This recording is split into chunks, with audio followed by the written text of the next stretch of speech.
এখন আমাদের বিয়ে হয়ে গেছে, তুমি কোথাও যেতে পারবে না। তুমি কি চাও? হ্যাঁ, আমি তোমার সাথে এখন বসে সংসার করি? অবশ্যই। দেখো কে, আমি আসলে আমার ডিভোর্স চাই। মানে আমি কি উর্দুতে কিছু বললাম? এসব তুমি কি বলছো? এটা কখনো হয় নাকি? বিয়ের একদিনের পরই ডিভোর্স?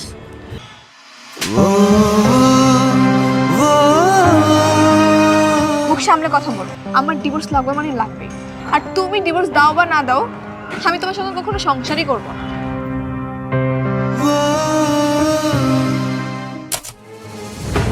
এসব কি শুনছি রে মা? কি হয়েছে? মানে বর মেহেদি নাকি পালাইছে। মানে মানে গাড়ি করে আমাদের এদিকে আসার জন্য রওনা হয়েছিল, কিন্তু এদিকে না আসে নাকি অন্য কোথাও চলে গেছে। এদিকে ফোনটাও বন্ধ পাচ্ছি। আমার মনে হয় ওরা আর আসবেই না।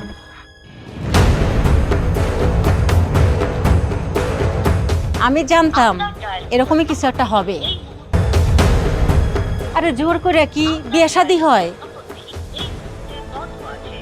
আরে এখন মেয়েটার কি হবে? ভাই সাহেব, জি একটা কথা বলি। জি বলেন।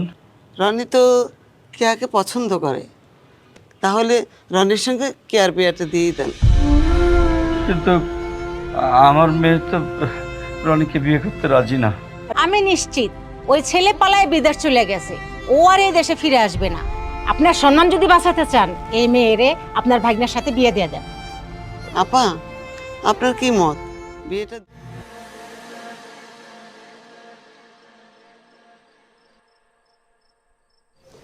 আল্লাহ যা করে ভালোর জন্যই করে। পরিস্থিতি যেমনই হোক, আজ তুমি আমার ওয়াইফ। তোমার দায়িত্ব যখন নিয়েছি, দায়িত্বটা ভালো মতো পালন করার চেষ্টা করব। কে আপা? কে আপা? রনি ভাই, খবর শুনছেন? কি হয়েছে? পাত্রের বাবা আসছে। পাত্র নাকি পালায় নাই, অ্যাক্সিডেন্ট করছিল, এখন হসপিটালে ভর্তি আছে। আর অ্যাক্সিডেন্টের সময় নাকি ফোনটা ভেঙে গেছিল, তাই আমাদের সাথে যোগাযোগ করতে পারে। সত্যি? মেহেদি কোথায় এখন? জসিমউদ্দিন হসপিটালে ভর্তি আছে, এই খবরটাই আমি দিতে আসছিলাম তোমাদের। মেহেদি, কোথায় যাচ্ছ? আমার মেহেদির কাছে। মেয়েদের কাছে যাচ্ছ মানে? তুমি এখন আমার ওয়াইফ, তুমি ওই ছেলের কাছে হুট করে চলে যেতে পারো না। যেতে পারি না মানে? তুমি কি পাগল? হ্যাঁ, যেই ছেলের সাথে আমার বিয়ে হওয়ার কথা ছিল সে এখন অ্যাক্সিডেন্ট করে হসপিটালে, আর আমি কি এখন তোমার সাথে বাসর করব? বাসা করবে কিনা সেটা পরের কথা, এখন আমাদের বিয়ে হয়ে গেছে, তুমি কোথাও যেতে পারবে না। তুমি কি চাও? হ্যাঁ, আমি তোমার সাথে এখন বসে সংসার করি? অবশ্যই। মানে সব রীতিনীতি মেনে আমাদের বিয়েটা হয়েছে। তুমি আমাকে কবুল করেছো আর আমি তোমাকে, এটা তুমি অস্বীকার করতে পারবে? হ্যাঁ পারবো, কারণ আমি মন থেকে কবুল বলিনি। কে দাঁড়াও? এই ছাড়ো। কে?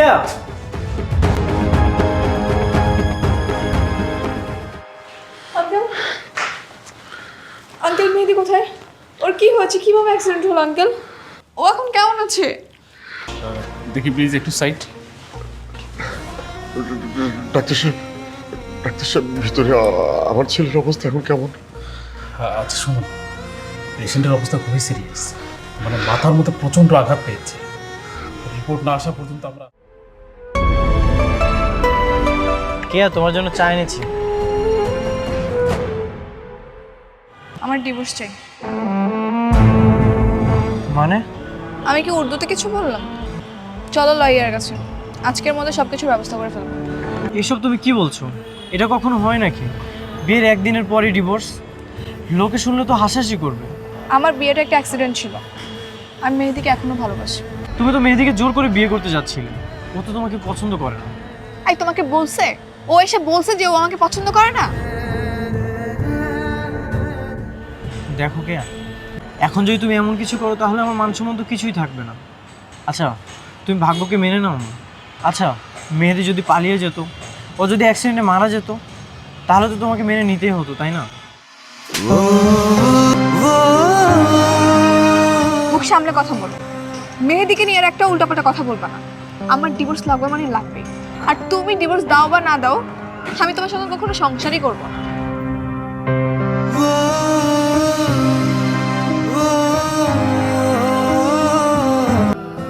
রনি, এসব কি শুনছি রে? কেয়া নাকি তোকে ডিভোর্স দিতে চায়? হ্যাঁ মামা। কিরে, তুই কিছু বলিস নি কেয়াকে? কি বলবো আমি? সংসার করবে কে? আমাদের বলা না বলার কি আছে বলো ভাইয়া? ঠিক আছে, কিছু বলাও লাগবে না, কিছু করাও লাগবে না। বিয়ে যখন হয়ে গেছে, রনির সাথেই কেয়া সংসার করবে, ব্যাস। না বাবা, তোমরা সবাই মিলে আমার সঙ্গে চিট করেছো, আমাকে মিথ্যা কথা বলেছো। তোমরা বলেছিলে মেহেদি নাকি পালিয়ে গেছে, আর এই কথা শুনেই আমি বিয়েতে রাজি হয়েছিলাম। এখন তো সবটাই সবার সামনে ক্লিয়ার, তো এখন কেন দ্বিমত করছো? দ্বিমত করার তো কিছু নেই। রনি তোকে ধর্মীয় রীতিনীতি মেনে বিয়ে করেছে, তুইও তাকে কবুল বলেছিস, কাজেই এখন তোর মত অমতের কোনো প্রশ্নই আসে না। আমি ওর সাথে সংসার করবো না, এটাই ফাইনাল। শোনো, প্রত্যেকদিন একটু একটু করে বের হবা।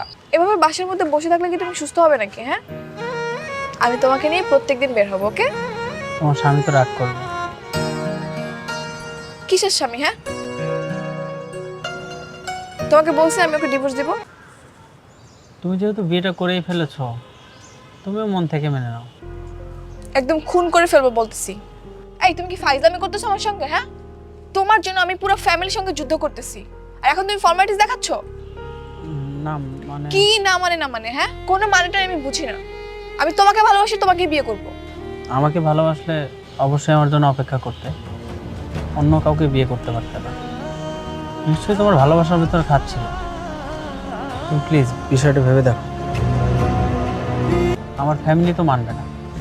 তারা সবাই বলছে একটা বিবাহিত মেয়েকে তো আমরা বাড়ির বউ করে আনতে পারি না। তোর ফ্যামিলি মেনে নেক বা না নেক, তাতে কিচ্ছু যায় আসে না। আমি তোকে ভালোবাসি, তোকেই বিয়ে করব। তুই আর আমি দূরে কোথাও চলে যাব। আচ্ছা ঠিক আছে, চলো একটু ওইদিকে যাই, অনেক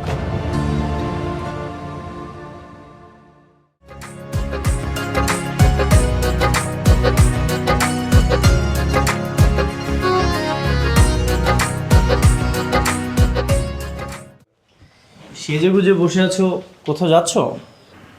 হ্যাঁ, আজকে আমি তোমাকে একটা জিনিস দেখাবো। আমাদের ছোটবেলার একটা মেমোরি এখন আমার কাছে আছে। দাঁড়াও, নিয়ে আসি।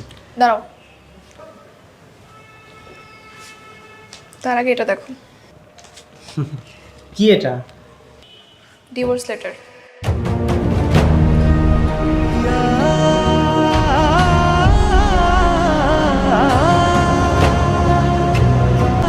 তুমি আমাকে বলেছিলে না এত সহজে নাকি ডিভোর্স দেওয়া যাবে না? দেখো, আমি বের করে ফেলেছি।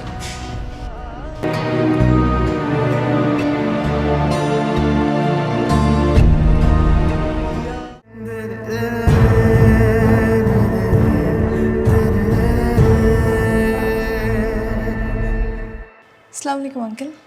ওয়ালাইকুম আসসালাম। আঙ্কেল, মেহেদি কোথায়? ওকে একটু ডাকেন না। আমি সব কিছু ছেড়ে চলে আসছি। তুমি চাইলেই তো হবে না।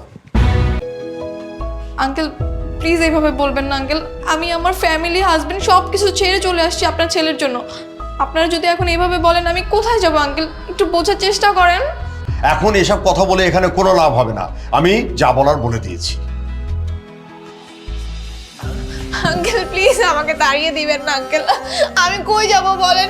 আপনার ছেলের জন্য আমি সব কিছু ছেড়ে চলে আসছি আঙ্কেল। আমি আমার হাজবেন্ডকে ডিভোর্স দিয়েছি। আমি কই যাব আঙ্কেল? একটু বোঝার চেষ্টা করেন।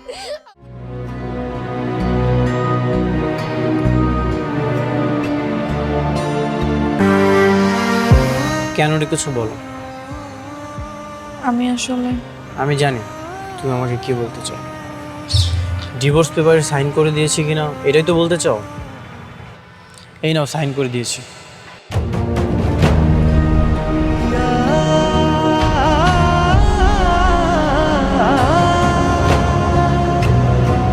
আমি আর কখনোই তোমাকে বিরক্ত করব না, তোমার সামনে যাব। এটা সত্যি, ছোটবেলা থেকে তোমাকে ভালোবাসাতে ভালো রাখতে চেয়েছিলাম, কিন্তু সেই ভালোবাসা যে তোমার গলার কাটা হয়ে যাবে সেটা বুঝতে পারিনি। আরে আমাকে ভালোবাসো, আমি জানি তোমার ভালোবাসার মানুষ তোমাকে তাড়িয়ে দিয়েছে। আমি কারো অপশনে থাকতে চাই না। ভালো থেকো।